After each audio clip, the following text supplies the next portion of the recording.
Hey everybody, Shane here. Hey, look, you've heard me talking about my friends at Joseph Meyer Club, and I want you to go over, check them out at josephmeyerclub.com today and try out their brand new aftershave. And if you use my promo code RPPJMC20, you can try it today with 20% off. So just enter that code at checkout. Again, RPPJMC20. at checkout at josephmeyerclub.com. And it's a great product. I've been using it myself, and I love it, and it smells great. And so check it out and for all your aftershave needs. Again, josephmeyerclub.com. Follow them on Facebook as well for more information. And tell them Shane sent you. Thanks, everybody. Hey everybody, Shane Presley here with the Rock Paper Podcast. Let me tell you about my friends at Naked Vine, located at 1624 Clarkson Road in Chesterfield, Missouri, serving up all your favorite wine, whiskey, tequila, and local craft beers. Swing by and visit them this week for some great live music. Friday, February 15th, you can see River City Grassers out there. On February 16th, Saturday night, one of my personal favorites, Les Scruff and the Billy Goat. I return to Naked Vine on March 12th with my singer-songwriter storytelling showcase, bringing along my good friends Brad Noe, Jenny Rokas, and Andrew Ryan. Do not miss that show. $5 cover, 7 p.m. start. It's going to be a great night. I've been having so much fun doing these out there. So come on out, check it out, see what it's all about. All this information and more can be found at nakedvine.net. Be sure to follow along on Facebook, Twitter, and Instagram. Thanks, everybody. Enjoy the show. A podcast is kind of like it's like a radio show that's not on the radio. It's on the internet. Does that make sense? Uh-huh. Yeah. That's also like my mom. It makes it sound more confusing, doesn't it? It sounds like this.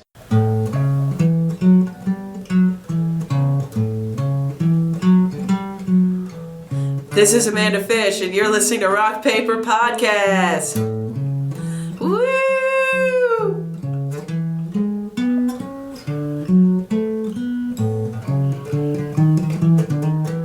Yeah! Rock Paper Podcast. Rock Paper Podcast. Rock Paper Podcast, y'all. Hey, everybody. Shane Presley here, Rock Paper Podcast, coming to you from St. Louis, Missouri. Hanging out today with Amanda Fish. Welcome to the show. Hey. This is cool. I'm glad this all worked out. We actually just met Friday night when as we're recording this, but we hung out. I got my first time getting to see you all play live. And I was over at the Bootleg with Jeremiah Johnson Band and Jackson Stokes. Jackson Stokes. Yep. But that was just an amazing night. That was so much fun. Yeah. It was fun for us too. Yeah.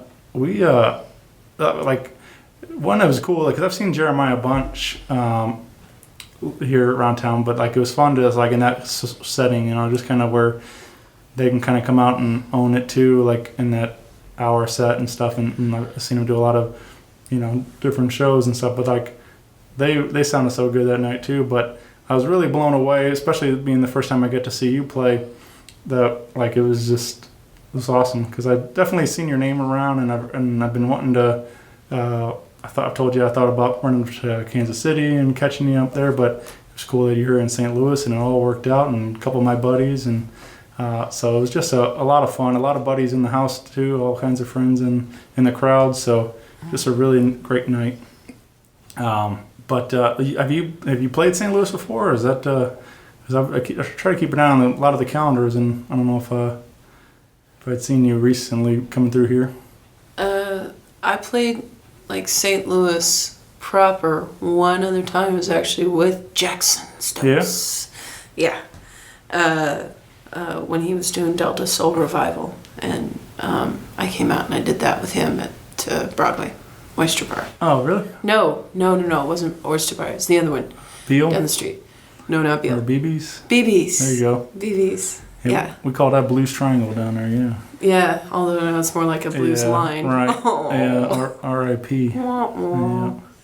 I wonder if somebody will keep Beale as a venue, Yeah. or if what they're going to do to that space. But Keep with the tradition. I hope so. yeah, there was a lot of really good times there. My first time getting to see Moreland and Arbuckle in that room. Yeah. Those are good buddies of mine too.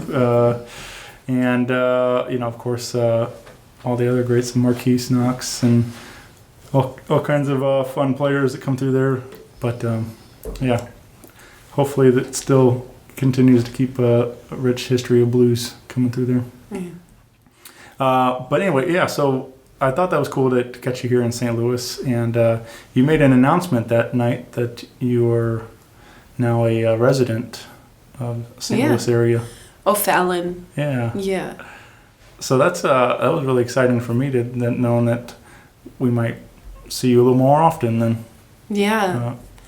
No, we moved back in September and just love it. Yeah. Just love it. It's so close to everything too. It's just right next to everything. And yeah. What was some of that? It was just I know you have some family over here this way too, but what was some of the reasoning for moving to St. Louis area? It's just so great to tour out of. Yeah. Once we started really touring, it was kind of like it made sense to kind of be over towards more of the connections, the city connections around.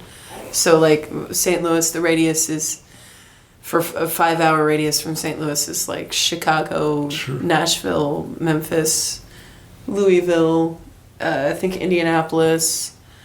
Des Moines is like 6 hours, but obviously Kansas City's in that, Springfield's within that radius. So it's like you can leave in the morning and be in any number of those cities by the afternoon. Right. So it's kind of like just a more desirable, since we're touring so much, it was just a matter of convenience. Sure. Yeah. So you grew up in Kansas City, is that right? Yeah. Yeah. So how have you gotten to kind of being here a little while, and then coming through often too? Obviously, Kansas City is known for barbecue and everything like that. Do you have a preference yet on?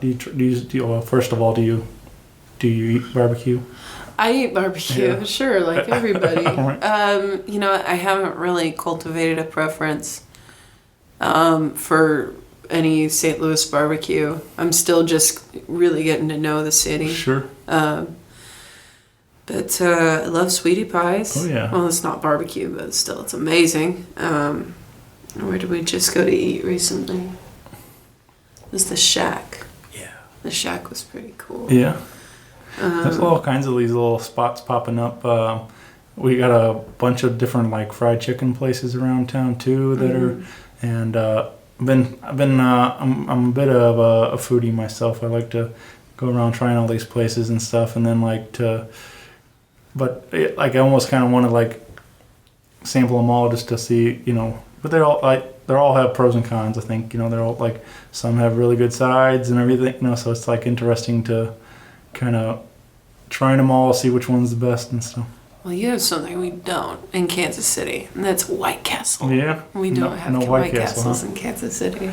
I work at Oyster Bar. I've talked about a bunch on here, but they right across the parking lot is the White Castle there, and it's like, and right across the street, and it's like sit there smelling it all night long and stuff, and some nights, and yeah, it's I've been to that White Castle yeah. a time or two. Yeah, I know. I had friends went to Warrensburg in Central Missouri State up there in Warrensburg, and they were like, I think the nearest White Castle from there is Wentzville, and they like drove all the way to Wentzville one night just to get White Castle. From and Warrensburg? Yeah. Wow. Yeah, so it's like a 3-hour drive or something. That's a bit of a haul. Yeah. Yeah.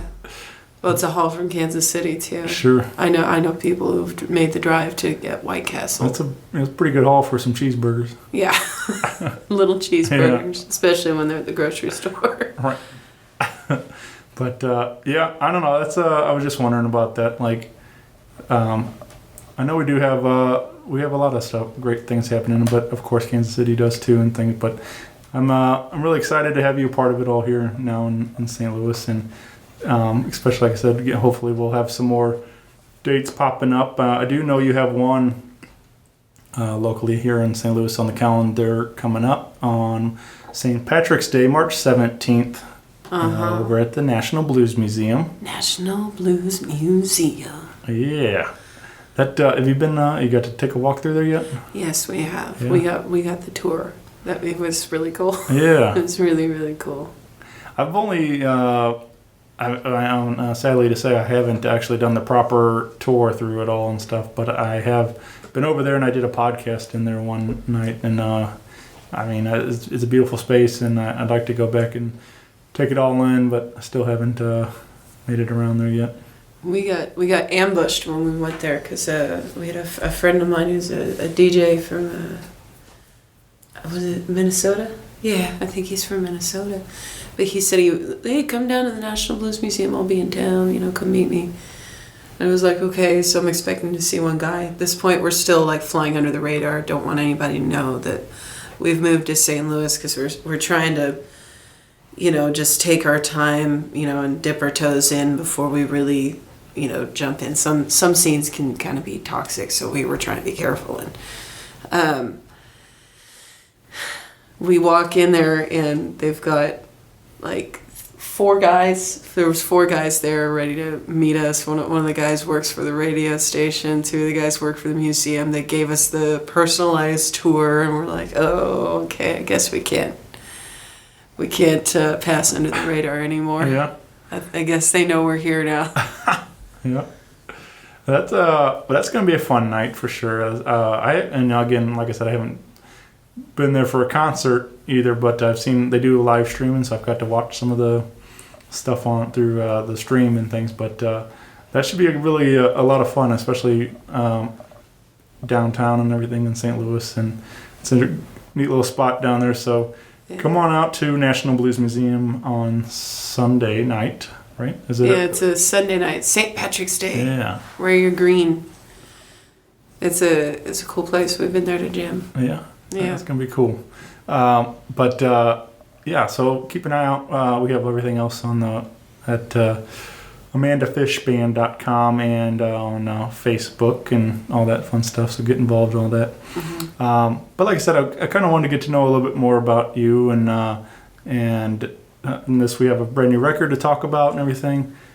So I guess when do you start with getting into music and stuff? Is this like, was it always? I saw you Friday night. When I saw you playing bass, and we played a little bit of guitar here today. Was it always been guitars for you?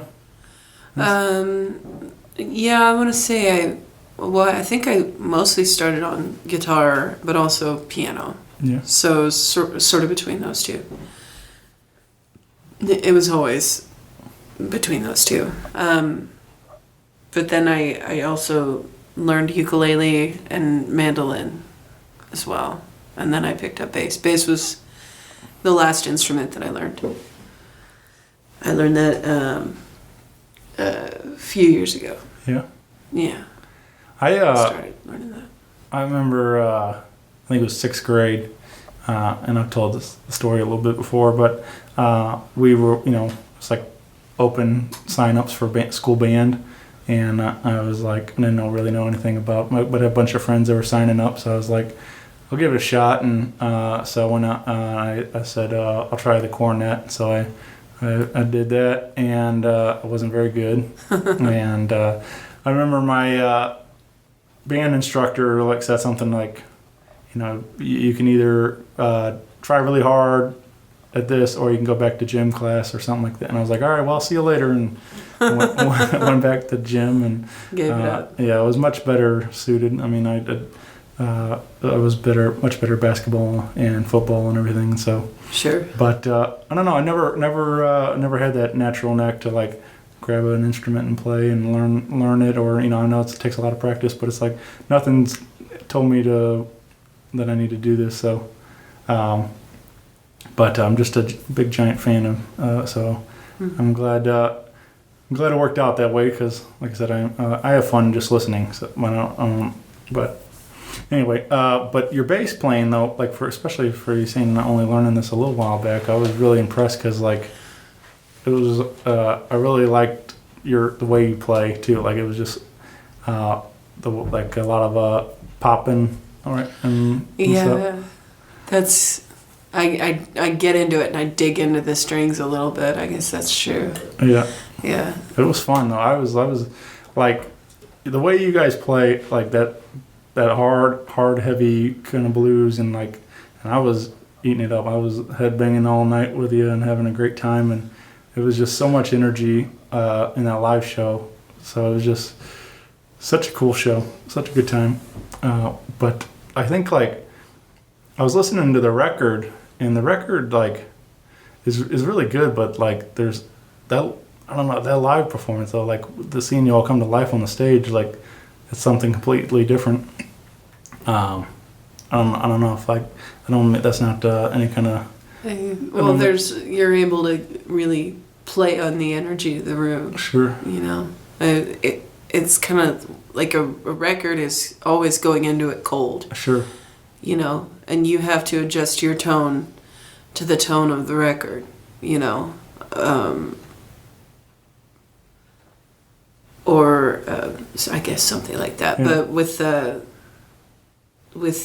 live performance, I think that musicians kind of adjust to the room, and they tailor that performance to kind of the vibe that's coming off of the crowd.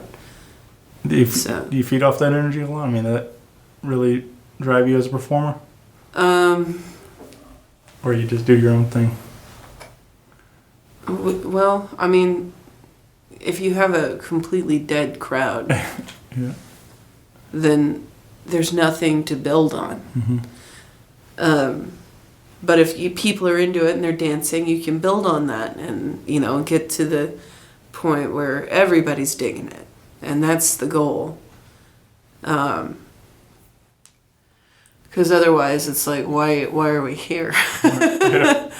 I don't like playing to crowds where people are just not into it. I'm like, why are we here at all? Why are we doing this? Is this affecting anybody? Because if people aren't digging it, if they're not into it, it's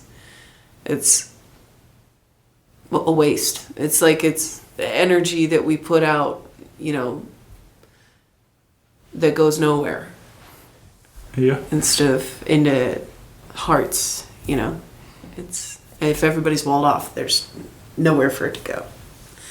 So yeah. Well, I definitely feed off of it when people are open and digging it and wanting us to really take them on a journey.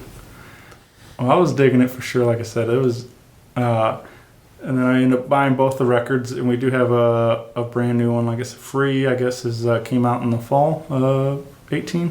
Yeah. Is that right? September of 2018. And now available digitally everywhere, and physical copies at the shows and all that. So. And on the website. Yeah. And also on all of the traditional online stores and in some brick and mortar stores. Yeah. Do we have some around St. Louis yet in some of the stores? I don't know. Yeah.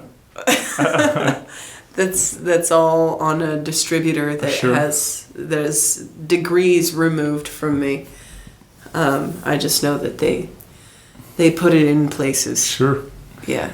Yeah. I mean, I still I know it's kind of gone away, but I still love that. Just browsing through. I mean, locally we have vintage vinyl. It's been down there forever, and a couple other Euclid and Music Record Shop, a couple other really great spots. But I still love just going through and browsing through record stores and things. So and doing it the way it used to be done, not just downloading on iTunes, but it's still it is convenient to have everything at your fingertips like that. But like I said, pick it up. A copy of the record, free, available now. But we wanted to share. This is the title track. You said you wanted to share.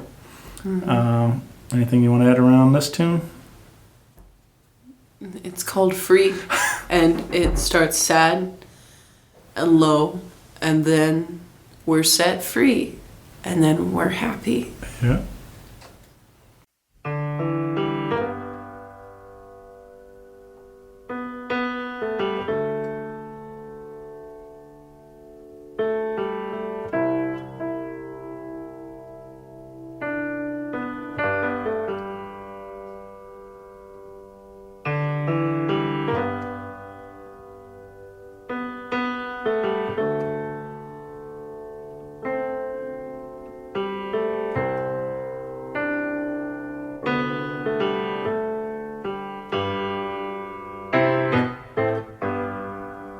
You broke my heart, you hurt my soul. I am weary, I am low. After all that you done to me, oh, I just can't wait to be free.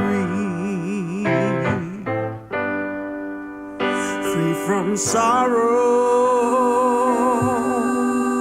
free from pain,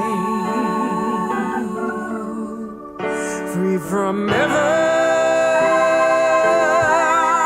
loving you again. Free from crying in your third degree. Oh, I just can't wait to be free.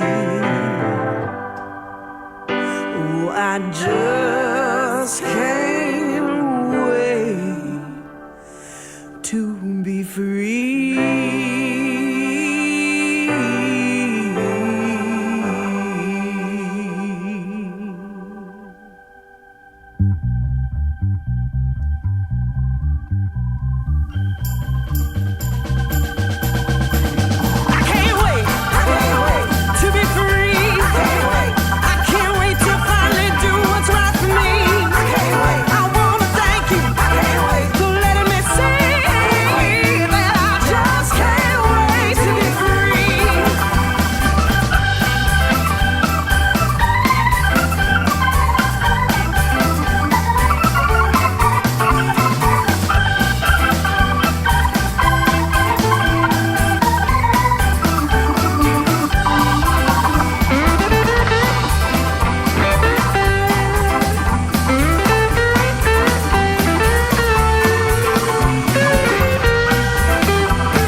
There you go. There you go. I don't know. So where? I guess you recorded this in Kansas City, or did you go somewhere else? Yeah. Weights and Measures in Kansas City. Sound engineers, Dwayne Trower. Shout out, Dwayne. Yeah. Yeah, he recorded that. He also recorded Down in the Dirt, the first CD that we did back in 2015. Yep. Very cool. I guess Is that pretty important to you too? I mean, obviously going back to him again, like finding a place where you're comfortable and. I wanted to go back there because so much had changed for me since the last time that I cut there. Because about 3 years had passed, so I definitely wanted to go back there just to mark the growth. You know what I mean? But we don't live there anymore, so we may end up elsewhere for the next one. I haven't made any plans yet. Mm-hmm. I don't know exactly what I'm going to do, but no, we had a great time both times we were there, and I got to record in a lot of different studios between the first record that I cut there and this one, and I just really, really enjoyed my time in that studio in particular. So yeah. I just hear, you hear those stories about like Sun Studios and all the like the classic stories and like people like talk about like there's something about these rooms and different things like that, like the certain studios, and I was just like, but I think that's a lot of it. Just, I mean, obviously you want to be comfortable in wherever you're recording at, and to let the best stuff come out and stuff. I know locally here we have Sawhorse Studios and Jason McIntyre that works over there, and he does great work. But like that's what everybody just says, they're like comfortable being around him and being in that studio and recording and stuff. So it's I've had a similar experience just doing a podcast over there. It's just a fun hangout over there. So but yeah, I'm interested to hear what else you have for us coming up. So hopefully we'll have some more recordings coming soon. But obviously you said there's no nothing in the works, no plans right now. But well, we have it about half written. Yeah. We're continuing to write. Sure. The difference, I think, on the next one will be, that instead of just me writing everything by myself, I'm probably gonna want to bring both Glenn and Josh into the fold in the writing process, and I really look forward to that. I love playing with other people, and I really love playing with Glenn and Josh because they have such good ideas. So it will be different, but we do have about half the record written already. Do you write a lot? Like, do you find yourself writing more when you're touring a lot right now? So and things. Are you writing a lot on the road, or do you find you write more at home? Or I think I write more on the road because we're so close to the music. So I'll have songs that I'll be singing to for months before I finally decide on the lyrics. Like we just come up with the groove, and it might be different lyrics every night until I finally settle on, okay, I really like this story. So that's been one of the things that's been happening. When we get on the road, we just get to play together so much, and we get super greasy. We're just like, everybody's you can't see my hand motions because it's a podcast, but everybody's just right on top of each other, anticipating each other, and locked in really well into a groove. So I love writing during that, when we have a chance to play together a lot, because I feel like those ideas come easier and freer, and the lyrics come easier and freer because I don't know, the energy is right. Sure. Yeah, it's hard to write when you're pushing a boulder uphill, but when it's like going down and you're chasing after, it's a lot easier. Yeah. That I know. I heard some kind of crazy story from like Steven Tyler, like talking about his writing and stuff, and like how they'll have that groove going, and he'll just start like, that's why a lot of his lyrics don't really make sense, because he'll just like make up stuff that like fits in there, that just happens to fit in the melody, and like, so it's interesting to hear people's different takes on songwriting and stuff. Like he'll just throw in different stuff, but like you're saying, the words just keep changing. Could change every night and stuff until you settle on this is what it's going to be. And I don't know. I'm a big fan of songwriting, so it's just interesting to hear everybody's little different takes on it and how they work, how it works for them. I do so many different styles of songwriting, like that Steven Tyler style. That is one way to do it. Although I like to make everything fit together. You know, I'm all for like nonsensical lyrics. Hello, Black Crows. Like I love that kind of way of going with the music, but I still want to tell a story. Mm-hmm. So we do that, but we also sometimes come up with the lyrics first or the story first, and then the melody falls in line behind it. Yeah. Yeah. You being on the road, what do you have? Is there certain spots that stand out for you along some different? Moab. Yeah. Sorry, Yeah. I didn't even let you finish your sentence. Just what is your take on that? Moab? Moab. Oh, it's God's country. How it's indescribable. It's just gorgeous. Just all this Magnificent. crazy landscapes and super inspirational too.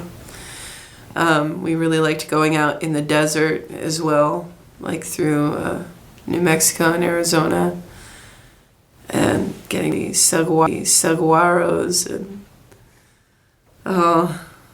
just all the nothing. It goes on forever. Yeah. And when we were up in Canada, we went through Banff, and that was beautiful too. Just, I don't know. I just get giddy thinking about traveling and all the stuff we get to see. Well, that's pretty incredible that your music now takes you around the country and stuff like. Yeah, I can't even.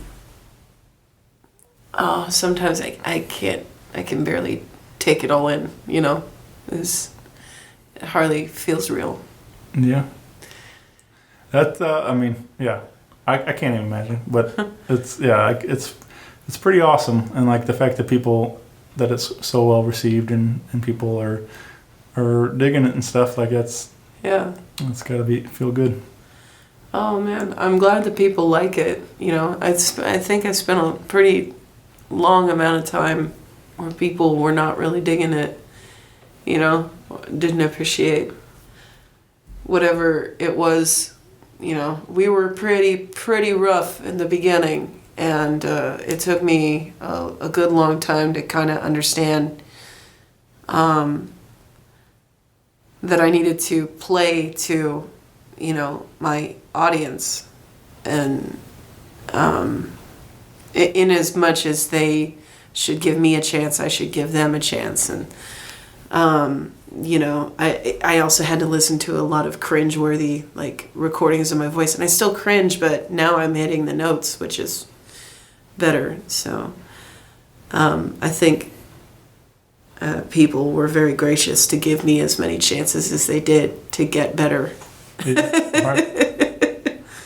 That is such a doing this show, like I never really listened. You know, it was only like voicemail recordings and stuff before that, but like doing this show now and listening back to my own show, and especially the early years were really rough, and so I can totally relate to like kind of that cringe-worthy kind of thing where you're just like, oh man, why did I say that? Why am I doing this or whatever it is? And then finally, like, I started feeling a lot more comfortable recording and listening back to it. So it's like, finally got over all that. But it's like, it kind of takes a while it's a weird thing to kind of get used to hearing your own self back.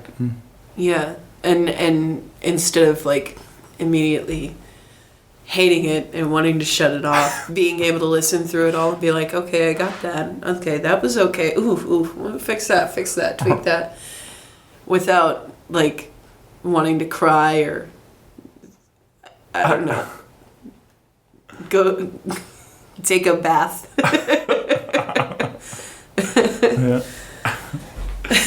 Well, we mentioned a little live. We did do a little live jam here in the And we did a tune called "Going Down," and this features you and Glenn on the one guitar, which I thought was the first time I'd seen anybody doing that, which was pretty awesome. Yeah. I've seen people play guitar like a cajon and stuff. But I don't think I've ever seen it while somebody was playing it and singing. So that was pretty neat. I think We just needed something percussive. Yeah. We kind of started that on the campgrounds jam of the King Biscuit Festival in Helena, Arkansas. Oh yeah. Yeah. Well, I was playing guitar and he didn't have anything percussive to bang against, and so it was like he used this hollow part of this hollow-bodied instrument, and so he started doing that, and I don't know. I feel like I've seen more people do it, but maybe I haven't. Yeah. I just think I have. And then what did they do it using a Guitar Center gift card as a pick too? Well, yeah, I didn't have any picks, but I had a Guitar Center gift card, so it seemed fitting. You guys are improvising all over, making it work.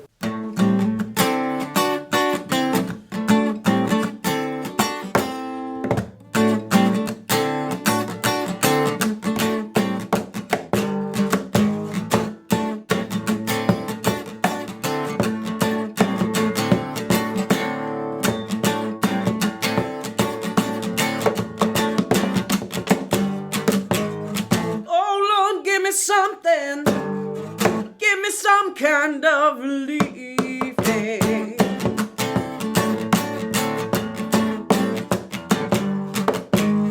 I wandered the desert, lost my faith in disbelief. Hey.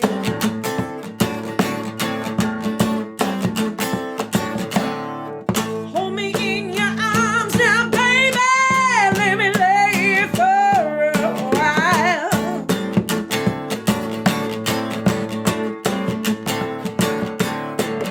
I'll take you in, drink your poison, and we'll set this world on fire.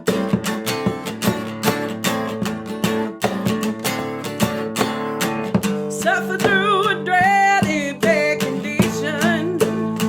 I wanna make you bad, my new religion.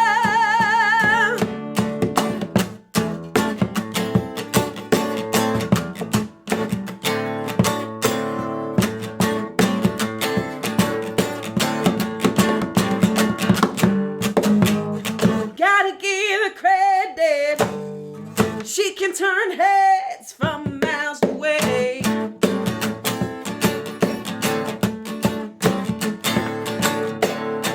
She's shaking her hips and it's breaking my heart. Gotta go, babe, but I wanna stay.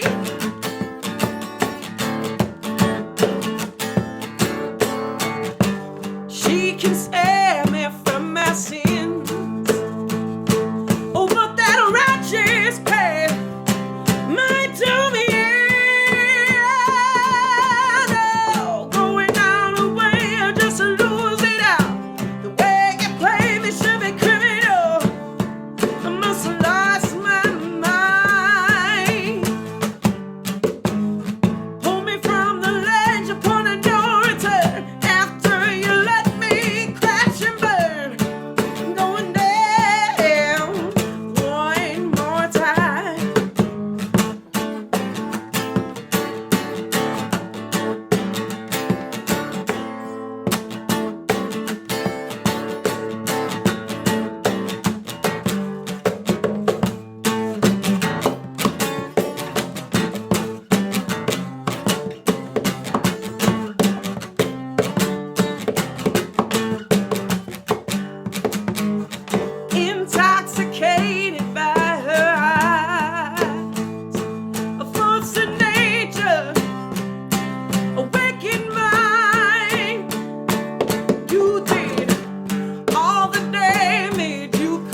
Well, that sounded awesome, and like I said, it was just fun. I love this kind of stuff, getting those live recordings like that, and it's just I'm a big sucker for some live acoustic, especially like I love, like I said, the full electric things, but it's interesting to kind of strip them down too, and hearing some of that. So thank you for sharing that with us today.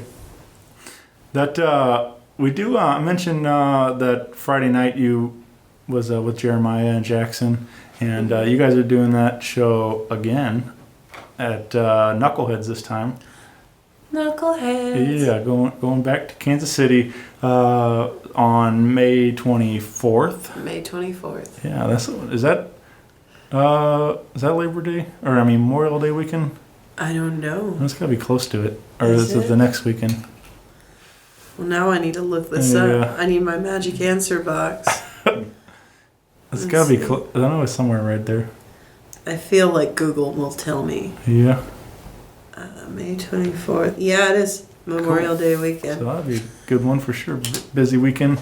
Yeah. Get everybody out and dancing around to some tunes out there at Knuckleheads. Yeah.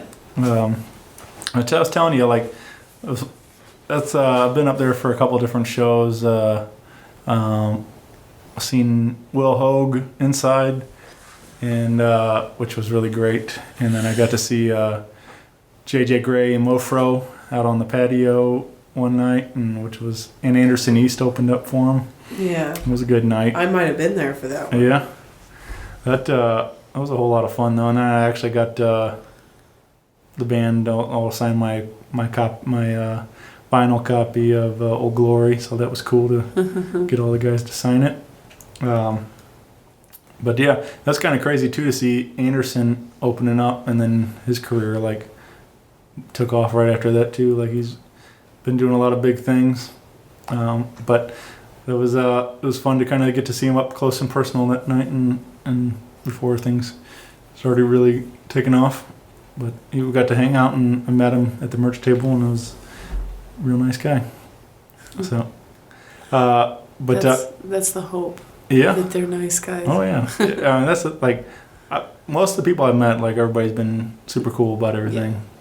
So that's always good. It makes me a bigger fan whenever I really like can have a conversation and or what, even if it's just brief, and get a handshake and a picture or whatever. Like it makes you a bigger fan. Like, but yeah, like if they're jerks, then it's like kind of ruins it all. Oh man, I had a lot of people think I was a jerk for a long time because I was just so shy of people. So it's like, can't I just go out there and sing and then run away?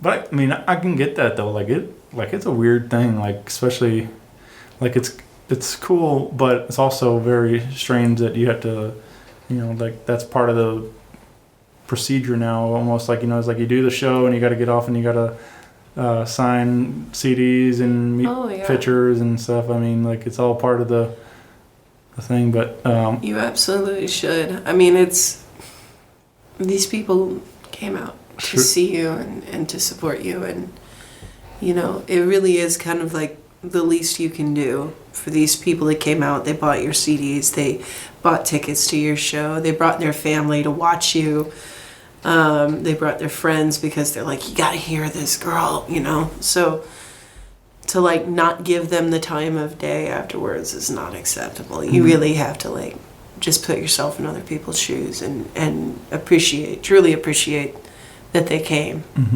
because they could not come. Sure. No one could come. And that's worse. That makes you go, why am I doing this? So they give me a reason to keep going. Yeah. So, I don't know. I got over the shyness. Right. I guess is what I'm saying. Yeah. Because I tried empathy.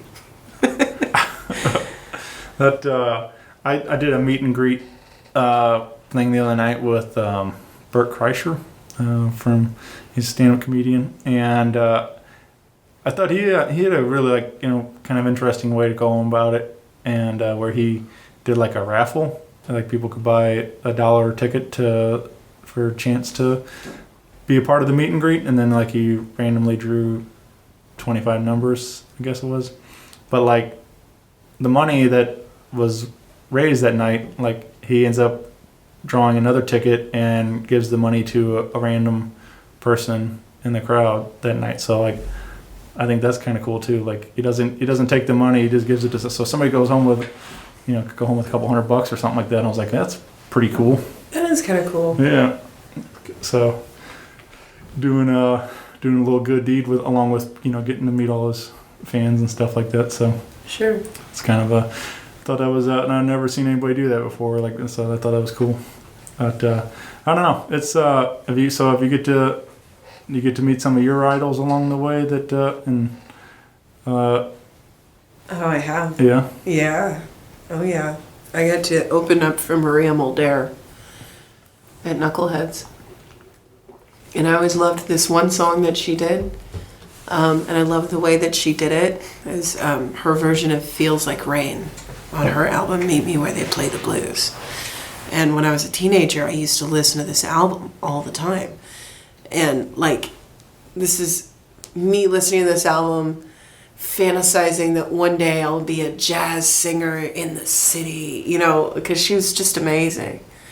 And I got to meet her and I asked her about this because there's this part in the song where they, kind of lull and lose time for a second, and she just kind of riffs on this really cool thing, and then they all come back in.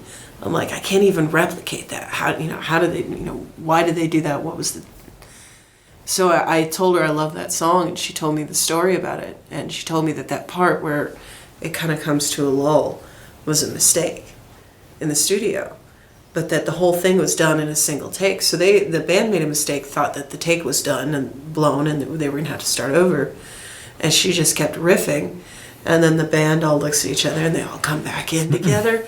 And I'm like, that was a mistake. Like, one of my favorite parts of one of my favorite songs was a mistake. So that was amazing. Right. I got to know that story. Yeah. I get to meet people every now and again that just, oh, look, there's a miracle. Goodbye, miracle. Like those people. They're just yeah. And then you try to, be cool or whatever and be like, yeah, I guess I've heard of you or whatever. In your mind, you're like, oh my God. Yeah. Screaming. Yeah. I try not to, try to keep it cool. But on the inside, you're freaking out the whole time, and it's a pretty awesome feeling though. Like, and then especially like to have that kind of moment, like getting those kind of stories in that time like that, to get to talk to somebody like that you really admire. Yeah, I love that I get to do this. Yeah, because it's those people. I've also been warned not to meet my heroes. No, don't meet your heroes. I'm like, well, I want to know. If he's an asshole, I want to know. Yeah. That's it's I guess it's a gamble sometimes. I mean, like I said, everybody I've met so far, everybody's been super cool. I don't really have any bad horror stories or anything, but I'm sure obviously that's a saying for a reason though. I think there's somebody had to mess it up for somebody. Yeah, you do get disappointed sometimes, but overall, just getting to be here and do this on planet Earth is amazing. Yeah. So, well, we like I said, you are on tour, heading all over the country, hitting all kinds of spots around the continent. Yeah. Yeah, we're in Canada. Yeah. Oh yeah. Yeah. That. I've never been up that way. I don't travel much at all. I wish I could travel a lot more. But I think that would be super cool to go up to Canada and hang out for a while. Was it poutine, right, or something? Like, poutine. Yeah, poutine. Poutine. With the French fries and gravy. That's with cheese curds. Yeah. How's that? It's exactly like it sounds. It's French fries in brown gravy with cheese curds. Right. It's good. Yeah. It's exactly what it sounds like. I always think of that line in Super Troopers when they're like, "We're just going across the border for some French fries and gravy, sir." Some hockey, sir. I don't see what the big deal is, to be honest. All right. Anything a drunk frat boy could whip up. Shut up. No, you're supposed to be like, it's amazing. What I was Congratulations, hoping for is, Canada, for being Canada, because all of your food is amazing. That's what you're supposed to say. Oh, sorry. I guess I'm never going back.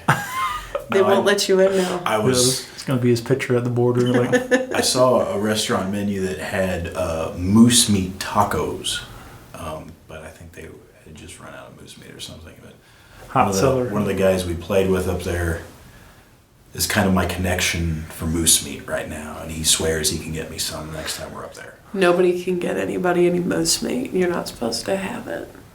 He swears. He swears he will get it for me. I can get you some Bigfoot meat. You want a toe? I can get you a toe. yeah. I can get you toe by the end of the day, man. But, oh, man. I was doing Lebowski. I was very disappointed in the Lebowski Super Bowl commercial. I don't know if you happened to catch that, but I'll be honest, I did not watch the Super Bowl. You didn't miss much. It was, but they did. I was pretty excited because they did like a teaser thing online and everything with that Jeff Bridges was coming back to reprise his role as the dude. Really? And I got excited, just to see it again, see how they were going to do it, and he did a what's that beer Artois or something or Stella Artois. Yeah, Artois, but that's what he said. He called it Artois, and he kind of like winked at the camera that it was toes, like in the whole Lebowski thing, So, but it was like, and but anyway, it was, and then Sarah Jessica Parker was in it too. Like, it was a weird commercial. I didn't really get it. Like, but it was like, so he walks up to the bar. He says, the bartender goes, "White Russian." He goes, "I'll take a Stella Artois or whatever." And like, so it was kind of a funny thing that he didn't get the White Russian, but at the same time, it was pretty disappointing Super Bowl commercial. I didn't really get it, and I was like, really, this is it? Like, got excited for nothing. I feel like that whole thing is just eating itself. The Super Bowl and the commercials. Because I know a lot of people, I mean, when we were kids, we used to watch it so excited for the commercials, and of course, parents were excited for the Super Bowl. We're like, yeah, okay, commercials though, so we would watch the commercials. But I don't know, I just don't see, it doesn't appeal anymore. Sure. I don't know. Yeah. Maybe my brain is broken or something. I'm like, I could read a book. We could read a book today. Yeah. There was really like nothing in the commercials that popped out like for me really, like it wasn't. I don't know. I'm with you. Like it was years ago. I remember watching and like the commercials were some of the highlights, and I was like be laughing at all the stuff that and then of course it's the ones that kind of whatever go viral before going viral was really a thing. Like people were talking about it all the next day, and you got to see this and that kind of stuff. So I remember one of them in particular was I can't even remember whatever they were selling, but it was so funny that like it was Terry Tate, the Office linebacker, and it was like I think it was like like Reebok or something maybe, or I don't know what they were. I can't remember what product it was, but he's like all he's doing is like running through like spearing everybody in this office and like and stuff, and it was just like. And he'd like he'd get up and he'd like yell something, like you forgot to put your cover sheet on your fax report, whatever, something like whatever it was. He would yell some kind of crazy stuff at him, and like, but it was just hilarious watching people like just walking through the office with their coffee and papers or whatever, and just getting tackled everywhere, and so they did a bunch of them. They were really funny. But do you have one that comes to mind that you think of an all-time favorite? Super Bowl commercial? Super Bowl commercial? No, I don't. I mean, I like Keanu Reeves, and I know that he did one. Yeah. I think it was last year or the year before, but I don't know. I don't really pay. I'm terrible. I should care. I should care about the world and what goes on in it, and I just don't. Yeah. I'm so checked out. Did any of those Geico commercials premiere during the Super Bowl? I didn't see any. I don't think with that. I have really been enjoying the replaying all the old ones. Yeah. I want to see the one. It's this little kid that's like a race car driver, and he's shit talking his uncle, who's also a race car driver. Got a toothpick in his mouth. He's like, I mean, he's my uncle, but I'll still cream him. Yeah. That just cracked me up. Yeah. There's definitely some silly stuff in those Geico ones. Speaking of Keanu, I just watched John Wick for the first time the other day. I don't know why it took me like 5 years, but it sure was a fun movie. I love John Wick and John Wick 2. Yeah, They're great. We're looking forward to the third one. I've been trying to sit down and catch number 2. I haven't made that happen yet, but yeah, 1 was a whole lot of fun. So,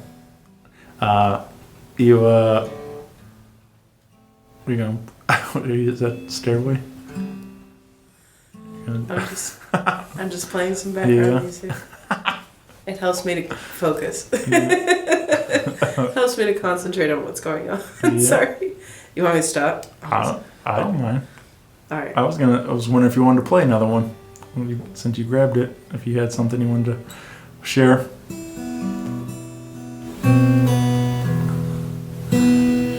I'm just. Yeah. Okay. Sure. Should I do one? Sure. I'll just do one. All right.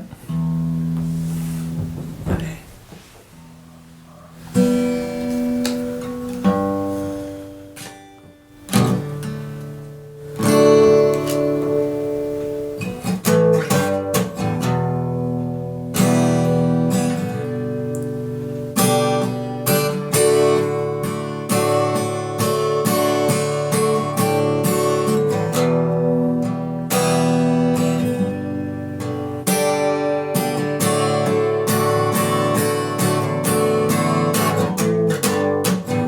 See my footprints in the sand.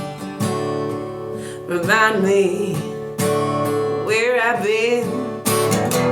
Times so high I could not stay. I don't know how I'm gonna win. Have my troubles, my bad habits I got in my own way. I lived through sorrow, I lived through madness. Now I can say I'm so blessed, blessed, blessed, blessed. Oh, I'm blessed, blessed.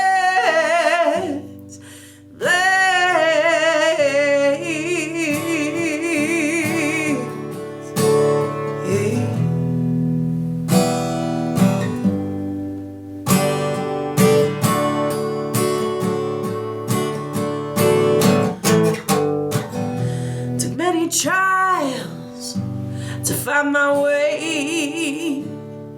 Without them, I wouldn't know. Life's a blessing every day. I had to hold on to hope from my first breath to my last. I'm grateful for these gifts. Bless my future, forgive my past. Let our voices lift and be blessed, blessed, blessed, blessed. Oh, I'm blessed, blessed, blessed, blessed. Oh.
Yeah. Sorry, I was ADDing. That was awesome, though. Okay. Yeah. All the excess energy's been drained off. We have another 30 minutes to talk. Yeah. Well, you, again, you can find all things Amanda Fish at amandafishband.com, Facebook, and Instagram. And join us March 17th. March 17th, And St. National- Patrick's Day. Yeah. Wear your green. Bring your cool green hat. Bring your Irish pride. Question mark. I'm proud Yep. to be Irish-ish.